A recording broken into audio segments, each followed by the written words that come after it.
Okay, so now we've had an opportunity to explore some of the chemistry, and I know that chemistry isn't the favorite topic for many of you, but having this foundation is really going to help us as we move forward into more advanced topics. So we covered the basic elements of the periodic table, the ones that are really important for human physiology. We talked about bonding and how the ionic bond differs from the covalent bond. We talked about the acid-base balance of the body, what electrolytes are. Then we went into the macromolecules, so the carbohydrates, lipids, proteins, nucleic acids, and what they're going to do for the cell. So now we transition into talking about the cell as a whole. So the rest of this lecture focuses on the cell membrane and different transport mechanisms. And then next week's lectures are going to focus on what is inside of the cell, the different types of organelles, and how all of these macromolecules that we talked about in this lecture are going to come into play in regulating the function of the cell. So here we go. This is a picture of the cell membrane. So when a cell is drawn, it's usually drawn like this. So this, and then there's some like internal organelles. And we say that this is the cell membrane, this is the nucleus of the cell where you're going to have some DNA, and then you've got some internal organelles that are going to do stuff. But this, the cell membrane, it's not just a loop. So it's this very complicated structure of phospholipids. So we talked about what a phospholipid is. A phospholipid has a phosphate head and two lipid tails. The phosphate head is hydrophilic,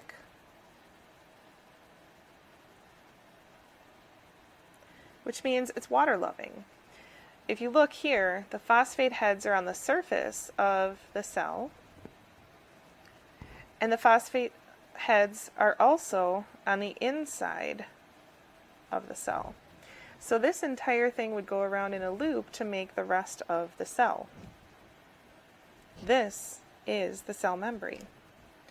So the outside and the inside of the cell have water, but we don't want any water in between the layers of the cell membrane.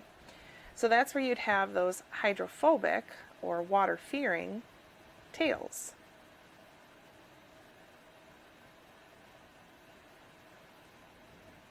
So those hydrophobic lipid tails are going to hold the membrane together. Here you see cholesterol molecules. So cholesterol molecules are highlighted here in yellow. The purpose of cholesterol in the cell membrane is to increase the rigidity of the cell membrane. These phospholipids are pretty loose, and they could float away from each other very easily. But by having these cholesterol molecules incorporated into the cell membrane, it provides more stability or strength to this membrane. Now you don't want too much cholesterol, because if you have excess cholesterol, then the membrane becomes really easy to break apart. We talk about fluidity of the membrane, so how wavy and movable this membrane is. The more phospholipid, the more movable. The more cholesterol, the more rigid and straight it's going to end up being. A rigid membrane is easy to break, but so is a very fluid membrane. A fluid membrane is easy to float apart. So we have to have some combination of phospholipid and cholesterol that makes it work. Later on, when you take me for micro, you're going to learn about the structure of the phospholipid bilayer and its association with how chlamydia infects a cell, and how chlamydia can affect the fluidity of the cell membrane in order to infect your cells a little bit easier. So these microorganisms have the capability of changing your cellular structure to their advantage. And we'll learn more about that with viruses as well later on. But that's in microbiology if you end up taking micro. For this class, you definitely need to know the purpose of cholesterol in the membrane is to increase the strength or rigidity of the membrane. So here's what I just kind of went through. The membrane is a phospholipid bilayer.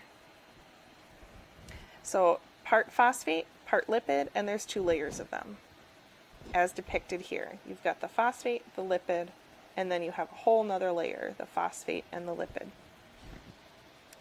It's selectively permeable. That means that it only allows certain substances into and out of the cell. It has those hydrophilic heads and the hydrophobic tails. So hydrophilic heads are okay with being around water, while the hydrophobic tails repel water.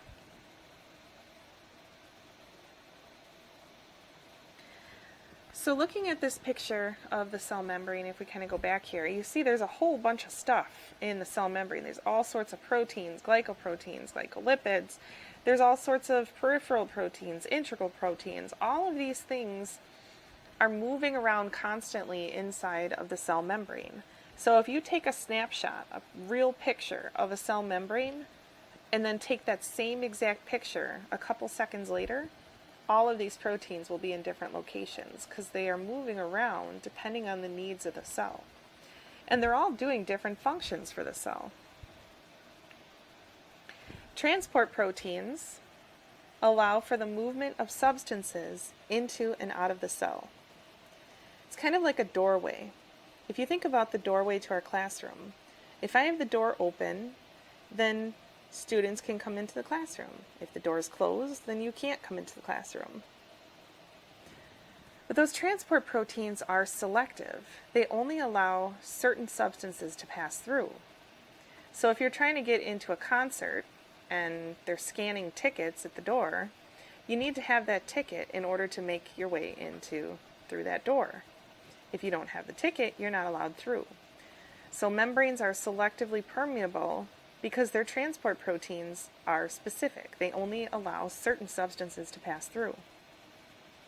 There are enzymes. So there's enzymes that are located in the cell membrane that are going to do simple processes for the cell to make the cell function a little bit better. So the enzymes could break down substances on the surface. They could assemble substances on the surface. They could play a role in signaling into the cell, so sending a signal from the outside of the cell to the inside of the cell. Another thing that you're going to find on the surface of cells is antigens. Antigens I like to call cell ID cards.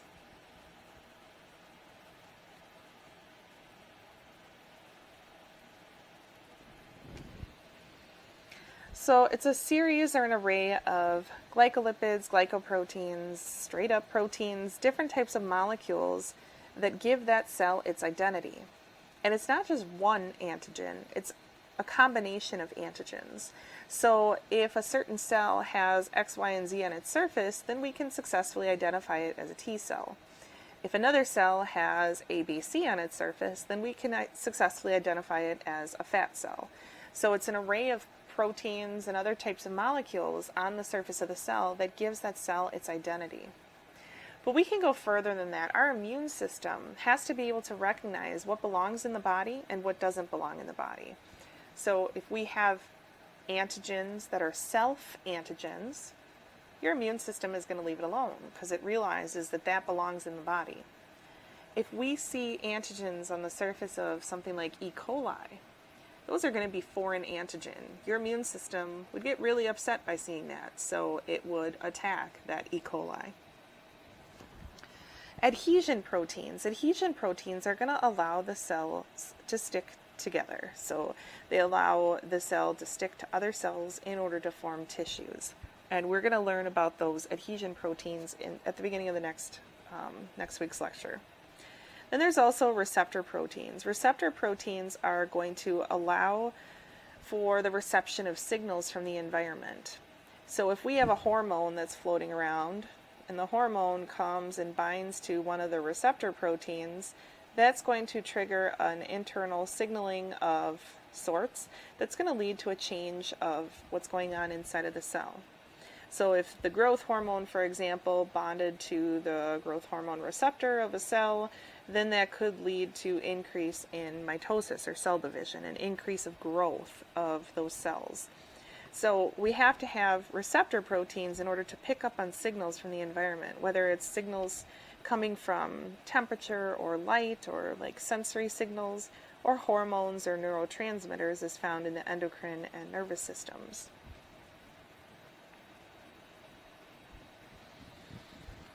So now we'll talk about the different transport mechanisms. Passive transport does not require energy.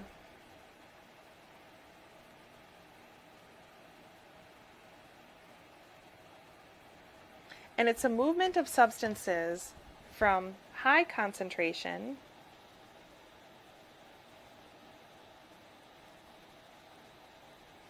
to low. This is also known as moving down their concentration gradient.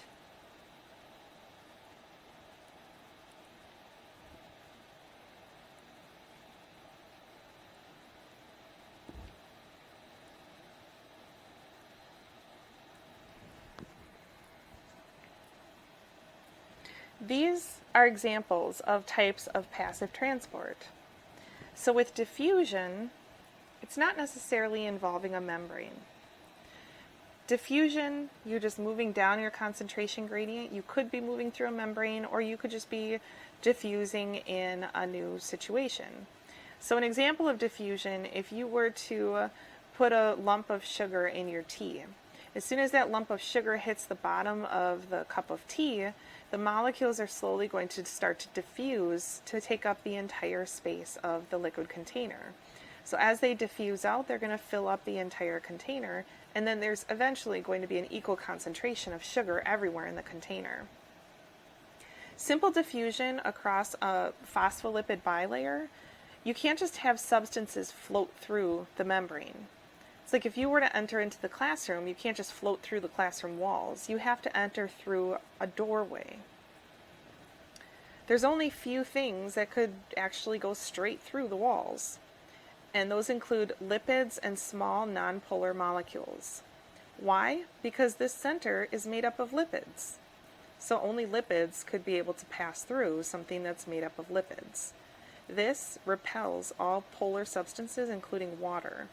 So water can't just freely flow through. We actually have to have a special protein door in order to get water through. Osmosis is the diffusion of water. So it's the movement of water from high water concentration to low water concentration. Facilitated diffusion is what I was talking about, where you can't go through the wall of the classroom, you have to enter through a door. Facilitated diffusion is passive transport of substances through a transport protein. There's a couple different types of facilitated diffusion. We have channel mediated,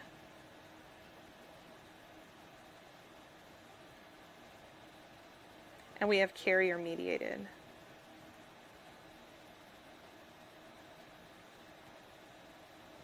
With channel mediated, I go to the classroom door, I open it up, and you guys all come in the classroom. You move down your concentration gradient, so you're all standing outside the door waiting for class to start, you all come in. You're moving through a channel, through a doorway. If it's open, you go through. If it's closed, you don't go through.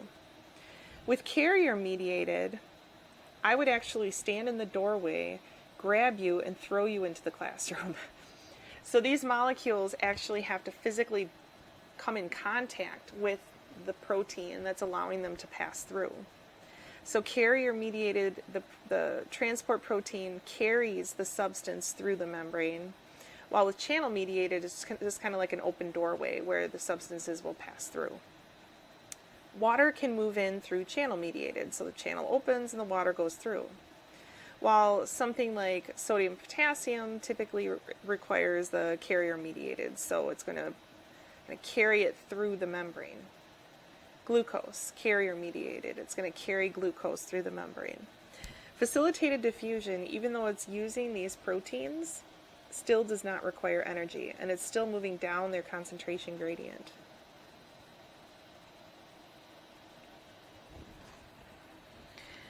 So the effects of osmosis on cells. Now this shows a bloodstream and what would happen to your blood cells in different types of environment. In a hypotonic solution, hypo means less. Hypotonic means that the solution has a lower concentration of substances than the inside of the cell. So if we were to draw out a hypotonic solution, we have our cell, and we have a little bit of stuff floating around in solution, but we have a high concentration inside of the cell.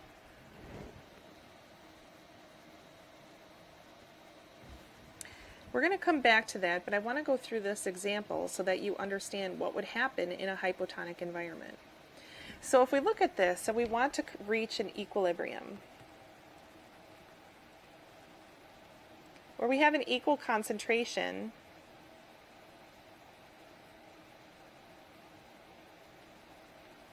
on both sides.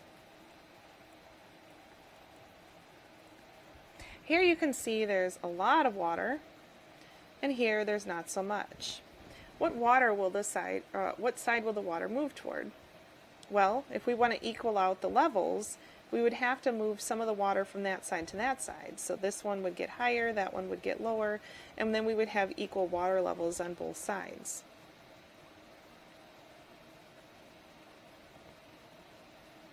Now what about in this situation? Remember, we want to reach equilibrium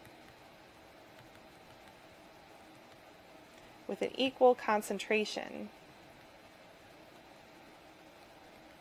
on both sides. Concentration is not talking about levels. Concentration is talking about how close together these dots are.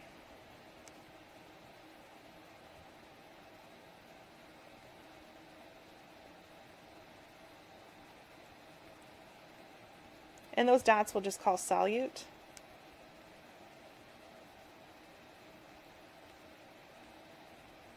Could be sodium ions in there, glucose, chloride ions, anything of that sort. So we have these are pretty packed in, and these are pretty far apart. We can't move the red dots. The red dots are stuck. We can only move the water. So in order to equalize the concentrations of the water, let me just pause for a second.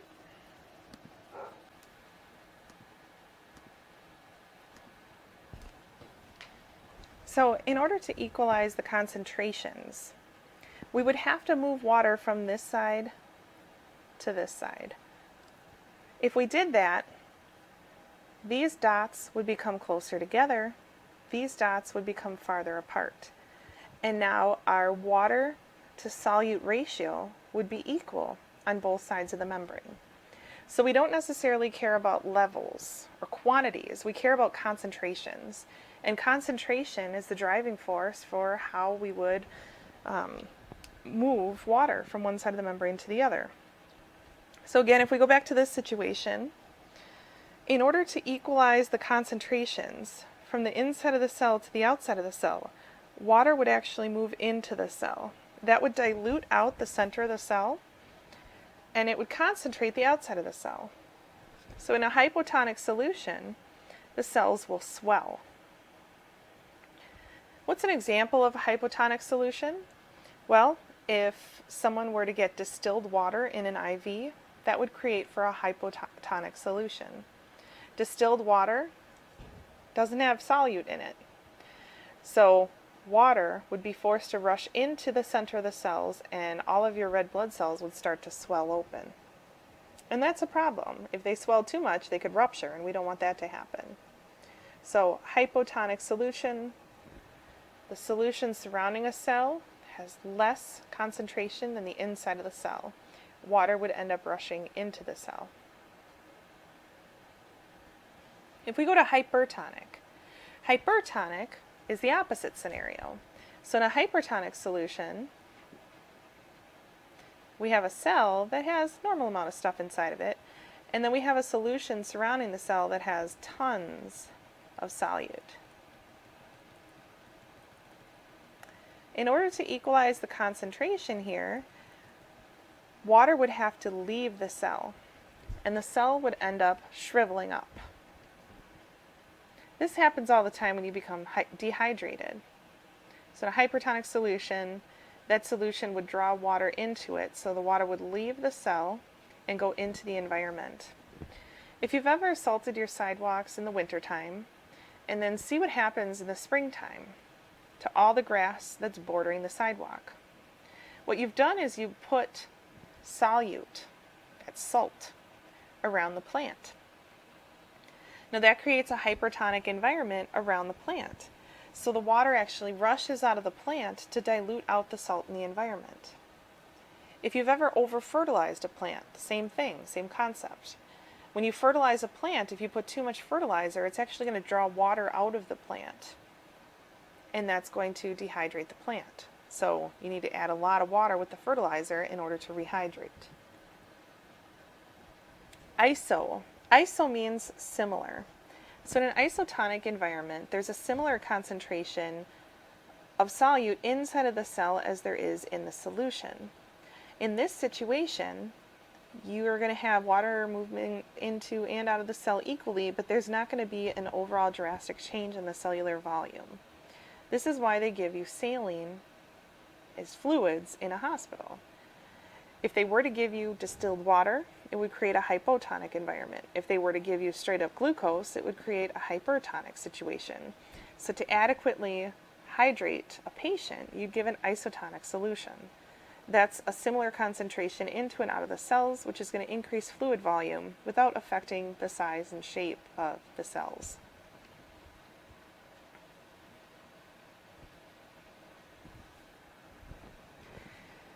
So that all has to do with passive transport. Now, active transport requires energy.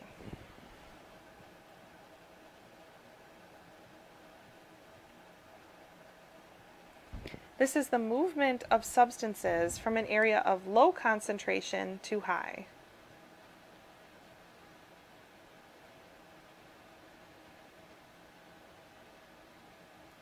And this is what's called as moving against the concentration gradient.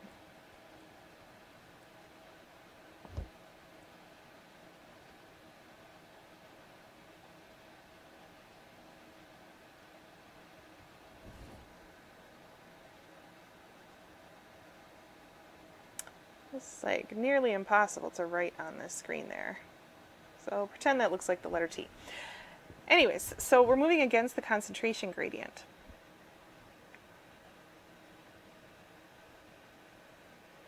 Whenever we want to concentrate something on one side of the membrane, it's necessary to use energy to do so. For example, when we have a neuron and we want to produce a nerve impulse, we have a lot of sodium on the outside and a lot of potassium on the inside. We want to concentrate the sodium on the outside and concentrate the potassium on the inside so that when we have sodium rush in, it pushes the potassium out. In order to lay the groundwork for a nerve impulse, we have these sodium-potassium pumps. It requires energy to make sure that all the sodium is on the outside, or a majority of the sodium is on the outside, and a majority of the potassium is on the inside. If you didn't have those sodium-potassium pumps setting the stage for an action potential, you would never have a nerve impulse. So it's necessary. So if we stopped producing energy, so we die, then you don't have the generation of these nerve impulses. You're not allowed to set the stage for a nerve impulse to happen.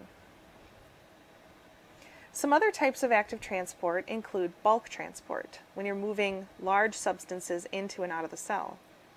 Exocytosis is the elimination of a large substance, while endocytosis is talking about bringing a large substance into the cell.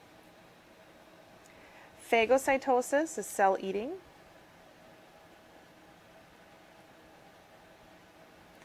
Pinocytosis is cell drinking,